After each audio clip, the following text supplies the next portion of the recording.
انا عملت يلي لازم ينعمل. انت اللي خليتني اترك الضيعه واهرب. بتعرفي شو عم يحكوا عنك اهل الضيعه؟ اهل الضيعه مو بيت الشماس. يحكوا شو ما بدهم يحكوا، انا الضيعه وكل اللي بالضيعه ما بقى يهموني. اذا امي اللي هي امي ما قدرت تحميني، الضيعه بدها تحميني. ان شاء الله عمرينا. يعني هربتي مشان ما تتجوزيني؟ ايه نعم. كل هالقد شايفتيني غليظ؟ يا سعود انت مو غليظ، انت احسن مني، بس لا انا بنفعك ولا انت بتنفعني. طيب نرجع على الضيعه ونحكي. عالضيعه ما برجع غير مكفنه. يعني حابه ترجعي على الضيعه مكفنه؟ سعود لا تهددني، هون مو الضيعه، هون المدينه، يعني مليان شرطه، بقى كلمه واحده بصرخ بلم عليك كل الدنيا. ها تركني بحالي الله يخليك. ما حدا بيترك عرضه بالشارع، وانتي بنت عمتي يعني عرضي، والشرطه اللي عم تهدديني فيها ما بترضى تنامي بالاوتيلات وتفلتي على كيفك. انا مالي فلتانه، انا اشرف منك. اسمعي وليه، بتعرفي شو حقك؟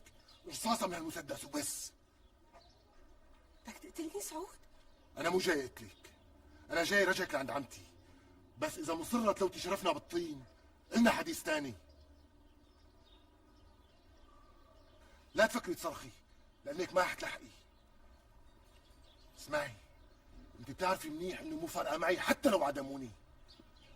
بقى خلينا نرجع على الاوتيل، نجيب اغراضك ونرجع على الضيعه احسن لك.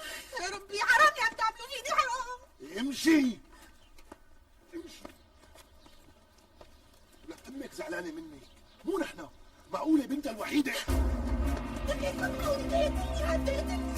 لا ولا تلا لا فلتني. لك شو دخلك انت وياه؟ لك معنا فلتني. لك شو دخلك لك هي بنت عمتي. صحيح انا بيقربك؟ ايه بيقربني. طب شو قلتوا مني؟ يا ابني تقبلني غصب عني، يا بده يقتلني. منى صحيح انا حكي ولا؟ لك انت شو دخلك؟ انا عامل ولا؟ لك انا ابن خالها وهلا بتضيعها وجاي رجع على بيتها. لو ابوها او اخوها بتمون عليها